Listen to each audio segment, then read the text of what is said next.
Gosh, a farmer that doesn't even have a degree? A filthy woman covered in dirt? No, thank you. I wasn't quite looking forward to this arranged date to begin with. My date sat across from me, and the moment I told him that I ran a fruit farm, he rejected me with a loud voice. My mom and I pour our hearts growing and harvesting our produce, yet he even threw our strawberries at us. I was taken aback. I was speechless at first. As I stood there shocked, he sneered and left the room. But a few days later, I got transferred to some rural, remote area. You must have done something. I got a call from him and he was enraged. He went off ranting at me. I waited for him to run out of breath so I could explain myself. When he found out the truth about me and our matchmaker, he became flustered. My name is Jennifer Henderson, 27 years old. My family runs a rare fruit farm. Running a fruit farm, my parents never got a day off, but they always loved working on their farm and never complained about their work. I would join my parents at work and help them every day after I got back home from school. Before I even knew it, my dream was to succeed my parents and become a full-fledged fruit farmer. However, everything changed after one tragic day. Just as I started 5th grade, my father collapsed. We rushed him to the hospital, but we found out that he was in the terminal stage of a severe illness. Apparently, he had been having symptoms for a while, but kept them to himself, because he did not want me and my mom to get worried. He got hospitalized right away, but despite being treated, he passed away after a few months of battling his illness. My mom and I were now in charge of our fruit orchard. Even as a 5th grader, I could see how tough it was for my mom back then. She lost her husband, and now she had to work as a fruit farmer on a large plot of land, practically alone, all by herself. I am nothing but grateful to my mother who raised me single-handedly even under such circumstances. Despite having only one parent, I never felt disadvantaged and I was able to start high school. I chose an agricultural high school because I wanted to help my mother. With my classmates in high school, I was serious about my studies, so I could help my mother out as soon as possible. After graduating high school, I started working in our family's fruit orchard right away. I wanted to protect their orchard, so I actively incorporated what I learned at school and what my fellow farmers I met through school taught me. One of the things I incorporated was promoting our fruit through social media to get more people to know about it. This continuous effort apparently paid off, and word about our orchard slowly started spreading through social media. After that, we set up a direct sales store and started selling our unsightly fruit there. We decided to sell our fruit that was still great in taste but had lost its market value due to deformities or damages. To our surprise, it was quite popular, and not only our neighbors but also people from far away started coming to our store. The store took off after several trial and errors, and we received positive comments from our customers too. A few years passed like that, and one day my mother said, "I'm glad things are going well," as she let out a sigh of relief, to which I agreed. Then one of our regular customers, Mr. Miller, brought up a topic saying, "I have something I'd like to discuss. Jennifer, are you interested in trying a blind date?" A blind date? Mr. Miller is a refined gentleman. He always buys a lot of our fruit. Mr. Miller looked a bit troubled, nodded, and smiled. Apparently, someone he knows suggested arranging a blind date for me. Honestly, I wasn't interested in going on a blind date anytime soon, but Mr. Miller is our precious regular customer.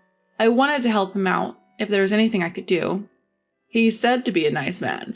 If you don't feel any spark after seeing him, you can turn him down," said Mr. Miller, and now it was even harder to refuse his offer. Well then, I'll try seeing him. With a light heart, I decided to accept the proposal for a formal meeting. After a while, the preparations for my date started in earnest. That being said, Mr. Miller did most of the preparation for me. I felt bad about it, but he took on the task saying, "I'm the one who suggested you the date." According to Mr. Miller, the mediator from the other party who brought the blind date proposal also seemed to be pleased that I accepted. Seeing Mr. Miller's relieved face, I felt that I could be of some help to him. The blind date took place in a luxury hotel in downtown, something like a high-end hotel in Manhattan. On the day, my mother and I left home early in the morning, and when we arrived at the hotel with time to spare, we were guided by a staff member to a private room. I was nervous waiting for my date. Edward Jefferson was the name of the gentleman I was meeting, an elite from a major food manufacturer. I was well acquainted with his company because of my work, but since I hadn't interacted much with them before, I was slightly on guard. In an attempt to shake off my anxiety, I shook my head lightly and waited for Mr. Jefferson and his party to arrive. About 5 minutes had passed from the appointed time. The door opened and 2 men and women, led by a young man, came to our table. It was Mr. Jefferson and his parents. "Nice to meet you. I'm Edward Jefferson. I'm honored to meet you. I've been looking forward to this day." "I'm Jennifer. Likewise. I look forward to spending time with you today." We introduced ourselves briefly at the table. When Mr. Jefferson finished introducing himself and fell silent, his parents seated next to him spoke next. "We have always been committed to providing our children with the best education from a young age in order to raise excellent children. I had heard that he was an elite from a major food and beverage manufacturer, so I had expected him to be an excellent individual from an early age. However, I didn't expect his parents to start off with such a statement. My mother and I were slightly surprised and responded with, "Oh, really?" Edward himself was also nodding to his mother's words. From there, an unbearable amount of boasting about the Jefferson family began. From the heroic tales of their ancestors dating back to the feudal era to their recent trips to overseas resorts, they went on and on. My mother and I just nodded in agreement, and my neck hurt from all the nodding. I had heard from Mr. Miller that they were good people, but I was worried that the meeting would end with just listening to their stories. However, while the family was getting all chatty, they suddenly turned to me as if they remembered something. "By the way, what was your profession, Jennifer?" I thought Edward should have been informed about my occupation beforehand, but I replied once again. "I'm a fruit farmer." Then Edward's expression froze for a moment. "Huh?" As I was wondering, Edward looked at his parents, his face a mix of disbelief and curiosity, and asked me again, "Are you really Jennifer?" "Yes, I am. I am Jennifer." Even when I said that, Edward had a look of disbelief. "And you run a fruit orchard?" "Yes. My parents originally ran the orchard. I went to an agricultural high school, and since then I've been running my parents' orchard. I lost my father at a young age, and because it's been just my mother and me, I've always wanted to be a help to her." As I explained my background, Edward's expression gradually changed. He looked at me as if he was seeing something unpleasant, and his parents next to him had the same look. Although I found his reaction a bit strange, I called over a staff member and asked him to bring something I had arranged beforehand. "These are the strawberries that we grew at our place. Please try them if you would like." On each of their plates there was a single splendid strawberry. "These are the finest strawberries from our orchard." However, upon hearing this, Edward's face twisted instantly. "Are you looking down on me? It's decent courtesy to present them in a wooden box." Edward grabbed a strawberry and threw it at me. The strawberry that hit my chest squished and its juice splashed. Ah! It all happened in an instant and I couldn't understand what was happening. As my mother and I stood there dumbfounded, Edward and his parents began to speak, still angry. "I got an offer from my boss to see you, which is why we are here. I thought you were some corporate heiress, but you're a farmer?" "Excuse me, what are you talking about? Your boss?" I asked in confusion. I couldn't understand why Edward was angry. Of course, I have never met Edward's boss. I'm guessing that Edward's boss is Mr. Miller's friend or something. However, I guess my response triggered him. "From watching your behavior, I can tell. My boss must have mistaken and arranged the wrong person for me." Edward spoke with such force that he was practically spitting. "Gosh, a farmer that doesn't even have a degree? A filthy woman covered in dirt? No, thank you." Honestly, I never thought I'd be spoken to so harshly upon our first meeting, and I was so surprised that I couldn't find any words to say. However, as I started to process all that he had just said, my anger began to simmer. It was him who mistook me for a corporate heiress, although I even handed him a brief document about me. So why was I getting yelled at like this? What's wrong with being a farmer? Suppressing my rage, I tried to respond as calmly as possible. "I'm glad to hear you say that. After hearing your comments, I feel strongly inclined to decline. Thank you for your time."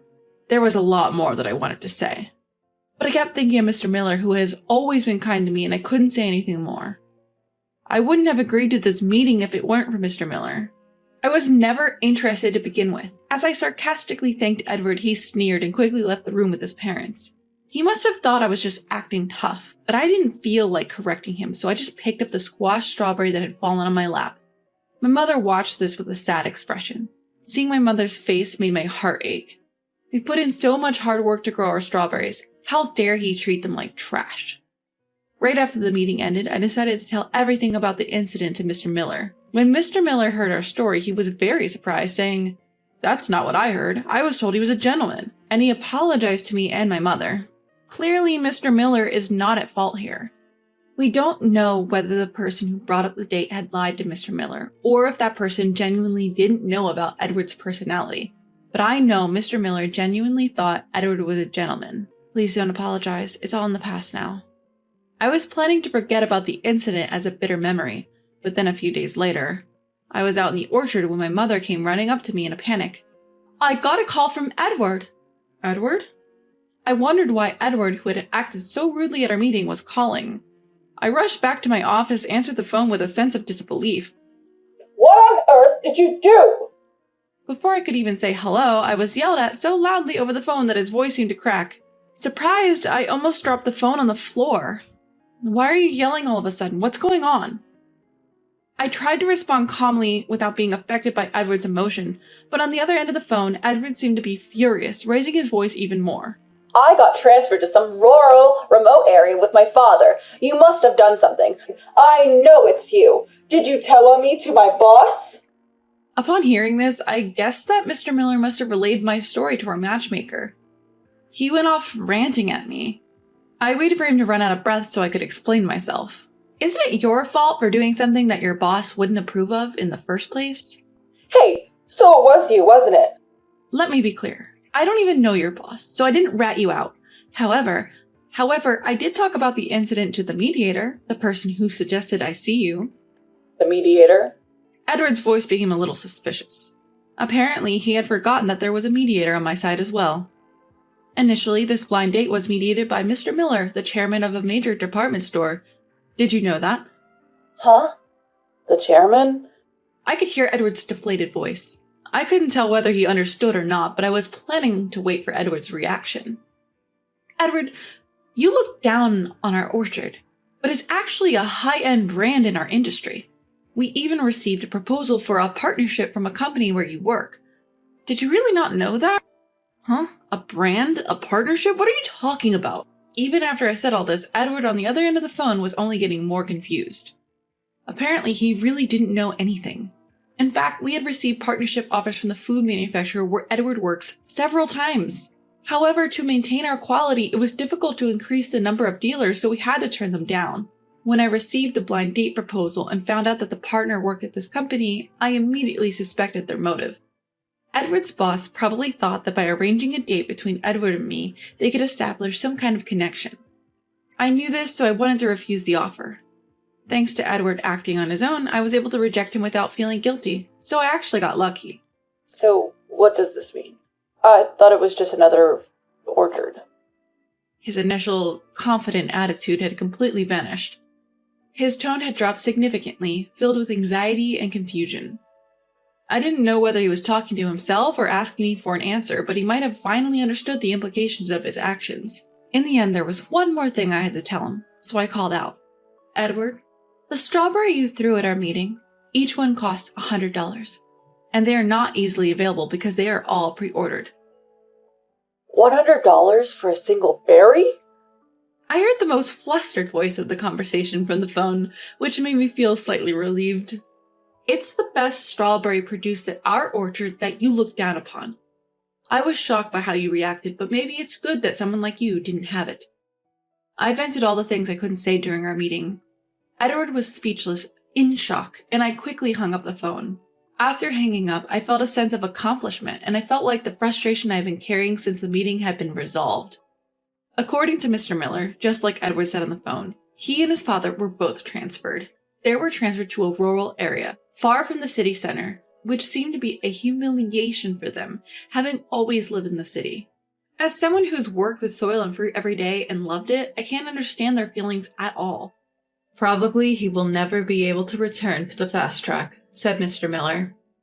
"Since he ruined our meeting that could have secured him a bright future, I guess it was a sensible decision by the authorities." After that, Mr. Miller, who felt responsible for this incident, asked me, "Could you give me one more chance? I will introduce someone I personally know well this time." So I decided to have another blind date. After what happened last time, I had no intention of ever going on a blind date again, but the man Mr. Miller brought along was the kind of person who could overturn such feelings of mine. He was an easygoing employee from Mr. Miller's company. He listened attentively while I talked and responded joyfully to my stories. And when he saw the strawberries I brought out, he was full of interest, exclaiming, "I've never seen strawberries like this before. How do you grow them?" We hit it off on the blind date, and after a year of dating, we decided to get married. "I want to be by your side, Jennifer. You grow such wonderful strawberries, and I want to help," he said. With those words, he quit his job, moved to our farm, and began to work with us. My mom also shed tears of joy, saying, "It's great to have such a wonderful son-in-law. I truly feel so lucky to have someone as warm-hearted as him by my side. I believe that with him, we can continue to protect the farm that my parents cherished. As I cherish my happiness with my family, I want to continue growing delicious fruits that everyone will love."